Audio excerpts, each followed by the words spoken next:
All right. Here we go. How's everybody doing today? Nice. Well, thank you for having me. Very excited to be here and talk about this stuff. And I've been kind of following along a lot of the conversations in the chats, and it's been very fascinating to see how the key of events in the last couple of years, and specifically in the last year, has really brought not only corporate, but technology and activism all in the same room. It's very special when we can all take the tie off and put the business cards down and look at each other like humans and like people that are affected directly and indirectly by anything that's happening socially. So it's a beautiful thing to be able to come into a room like this with such power and such influence on every level. With such consumers and an audience that is directly affected, by what's happening out there, and it's a beautiful way to connect the dots, right? And I'm excited to have this conversation and continue to talk about how can we be innovative as we move forward together this time. Yes, well, I'm thrilled that you're here, and thank you for letting me chat with you. So we've been talking a lot the past few days about storytelling, and I thought that was a good place for us to start with this conversation.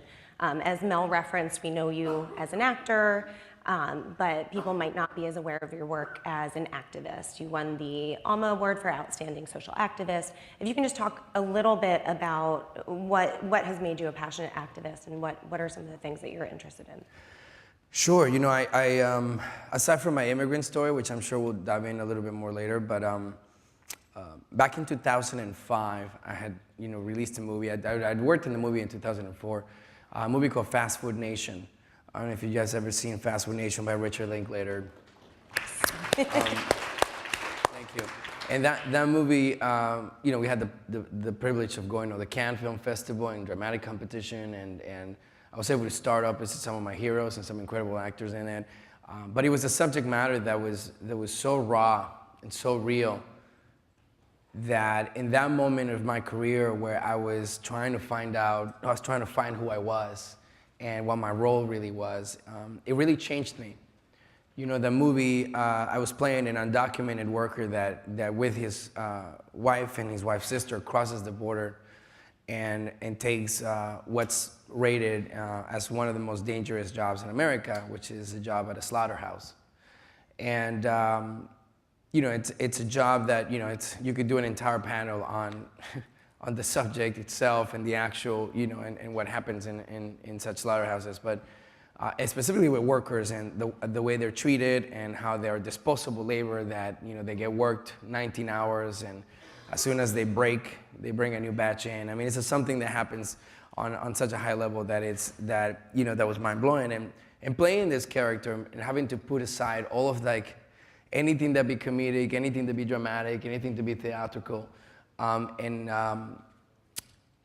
having to strip all that down and play a real person, and being able to speak my native language in the movie did something. It woke something up. And Richard Linklater and Eric Schlosser, who was the author of the book, set me down and said, "Hey, listen, you have a platform. A lot of young people are listening to you, and you may have a really good opportunity to speak on things you're passionate about."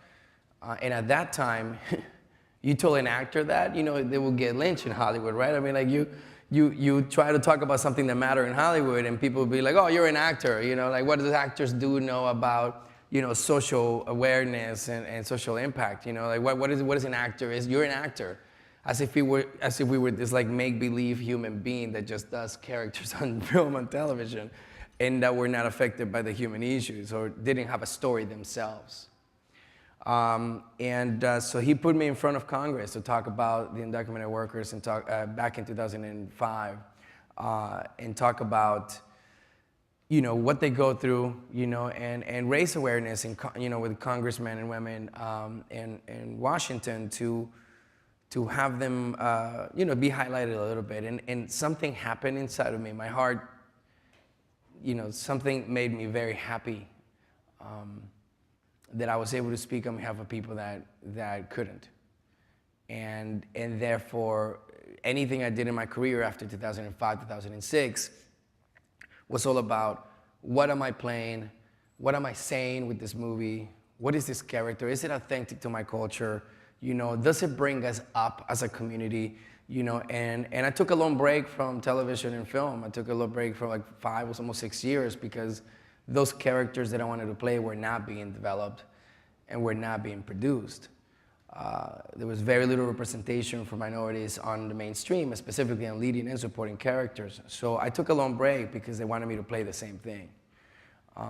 And then I started doing a lot of independent stuff, and then I came to the realization I'm gonna have to do it myself. So I had to start a production company and started developing characters and stories and just shows that I could bring what America really looked like, and that was kind of how my vision started. So talk a little bit, you referenced your background, your immigrant story, where you're from. I know Venezuela obviously is something that's just heartbreaking to see for all of us, and with consideration of who's in the room, what can corporations, nonprofits, funders, investors, what can people do when we're seeing what's happening in Venezuela, where you work 5 days at minimum wage to buy a carton of eggs? Right. Well, I was raised in Venezuela. I'm half Colombian, half Venezuelan. My mother is Colombian, my father is Venezuelan, which makes me a problem.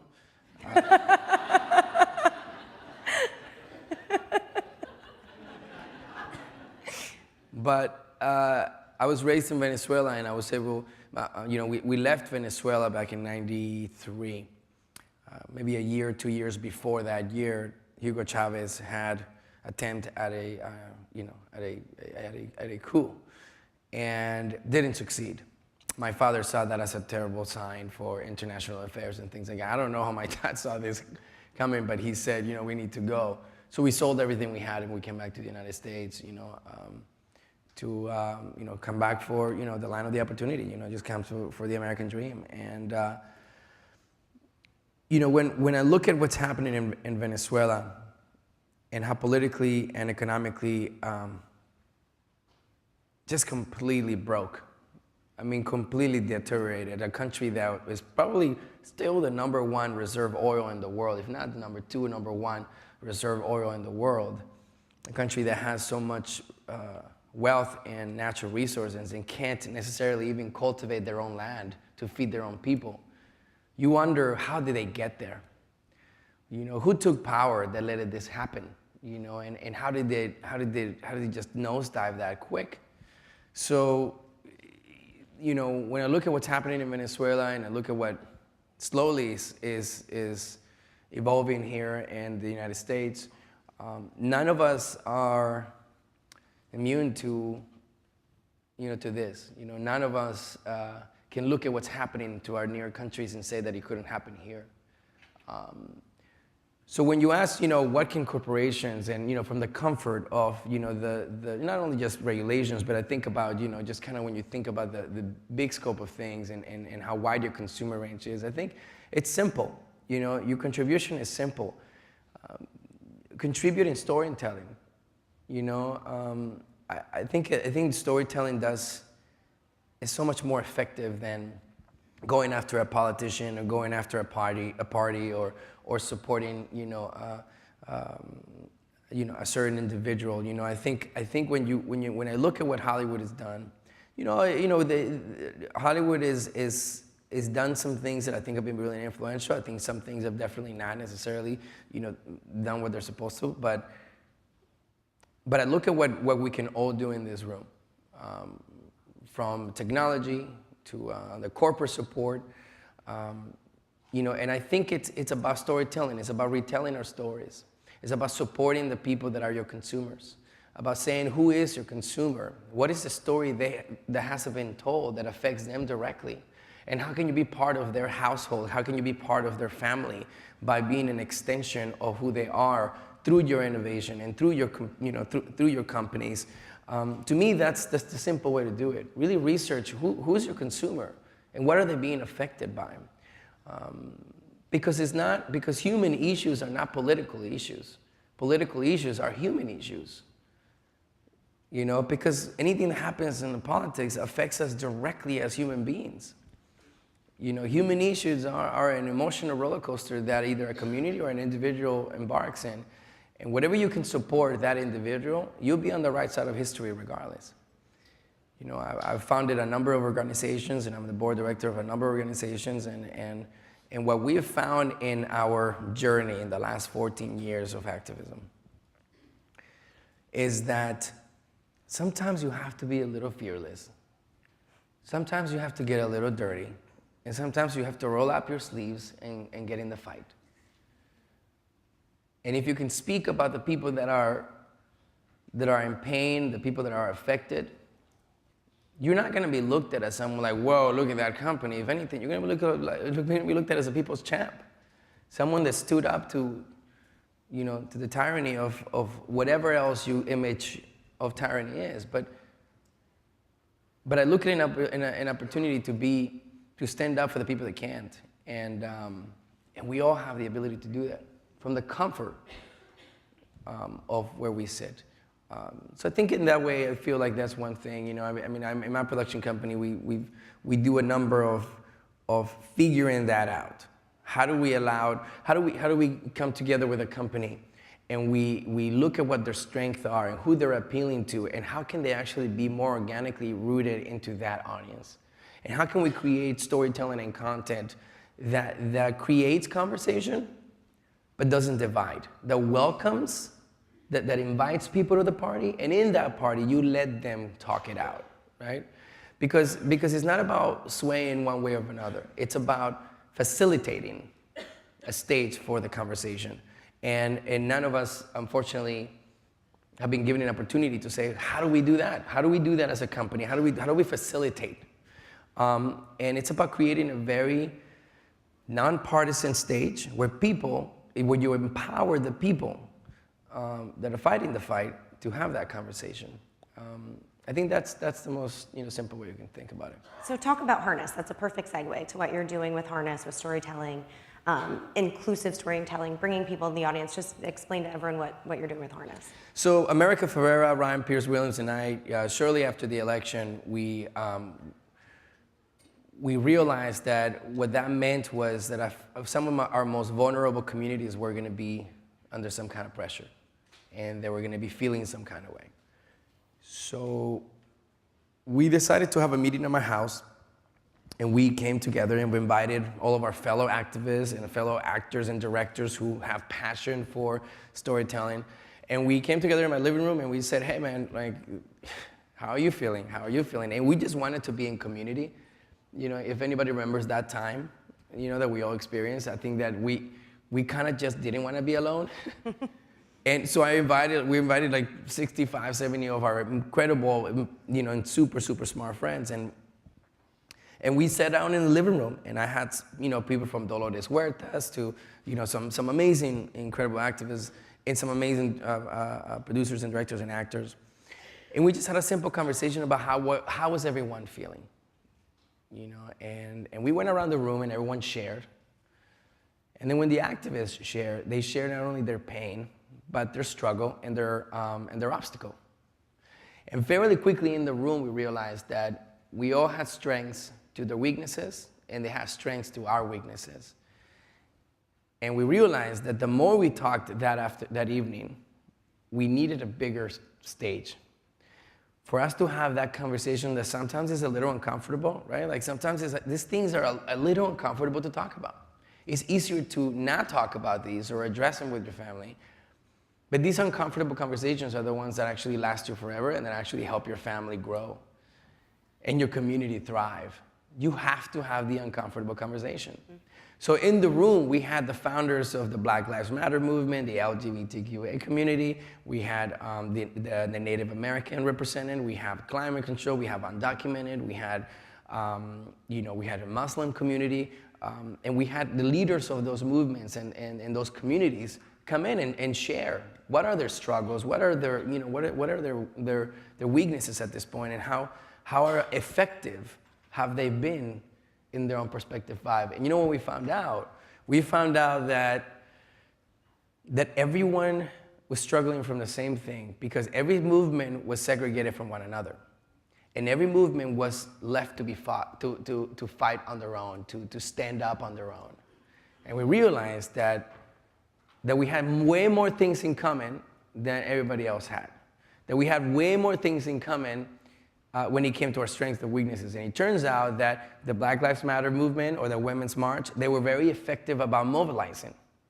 The Muslim community and the undocumented maybe hadn't. So they realized that they could exchange wisdom on how to be more effective and how to be there for one another.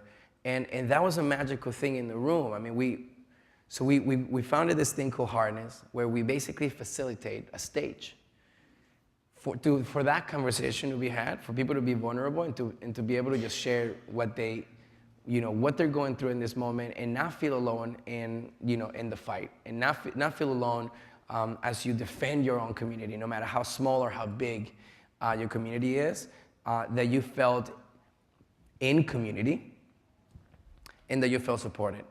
And that's what it was. And now what we've done with that is we expanded a number of programs where we bring Harness to certain studios and networks, and we bring this uncomfortable conversation to writers' rooms, to showrunners, the people that write the TV shows and the movies. And we have them firsthand understand not just where the pain started, but where it is and where it should go. So we've had a number of examples, which I'm sure you can speak on one of them too, where we were able to inspire a few showrunners with very successful shows to do episodes that were important at a time where they were really needed to be watched. So that's kind of what Harness has become so far, and eventually we look at it as like the TED Talk of activism. Awesome. Yeah, what Wilmer is referring to is America actually came and worked with the showrunner of This Is Us and helped to build some of the storylines in that show through Harness. So that went really fast. I cannot go. We started this conference with Zeev standing on stage asking what motivates us. So I thought we should end with what motivates you. My family.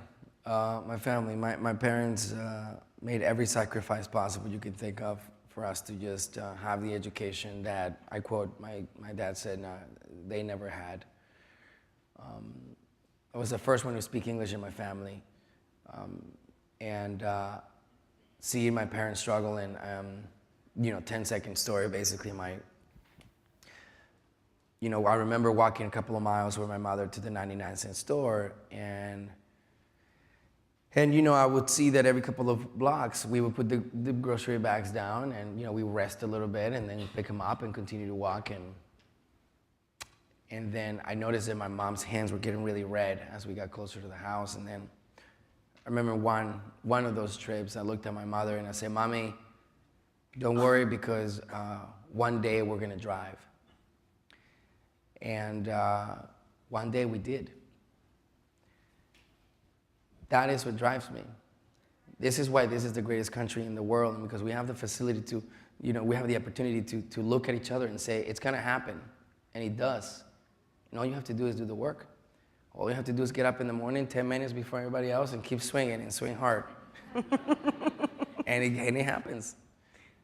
That's what drives me, that I saw the sacrifice my family made, and I looked at 13, 14 years old as it was up to me to figure this out.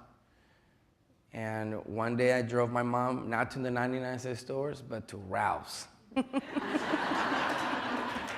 And that was big. That was big.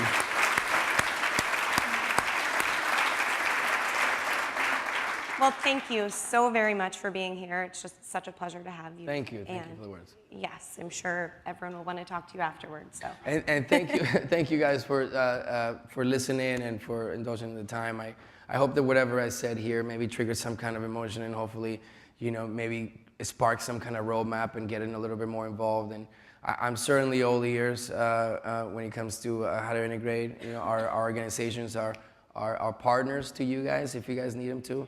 I'm certainly the guy who's a little fearless when it comes to trying things for the first time, and I think it's important that we get a little uncomfortable and that we also get a little dirty, because that's ultimately what everybody else that's out there without us doing. and they need us. So might as well get involved. Thank you. Cheers, guys. Thank you.